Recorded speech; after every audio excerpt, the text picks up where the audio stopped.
Samantala, pumalo na sa 13 individual ang naitatalang nasawi sa Quezon City dahil sa sakit na leptospirosis sa unang 6 na buwan ng taong 2025. Katumbas ito ng 86% pagtaas sa death incidence sa kaparehong panahon noong nakaraang taon. Magbabalita si Val Gonzales. Mula Enero hanggang nitong Hunyo 30 ay humigit kumulang sa 70 individual na ang tinatamaan ng leptospirosis sa Quezon City.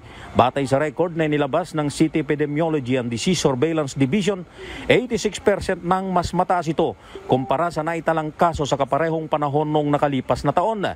Sa ngayon ay umaabot na sa 13 katao ang namamatay dahil sa leptos. Ang leptospirosis ay sakit na dulot ng bakterya na kung tawagin ay leptospira na nakukuha sa pamamagitan ng tubig o lupa na kontaminado ng ihi ng mga hayop tulad ng mga daga. Babala ng Quezon City LGU sa publiko, huwag nang lumusong sa maruming tubig baha at protektahan ang sarili laban sa leptospirosis, lalo pat mas madalas na mga pag-ulan at pagbaha ang nararanasan sa iba't ibang lugar sa bansa. Para sa MBC TV Network News, ako si Val Gonzales, DZRH, una sa Pilipinas, una sa Pilipino.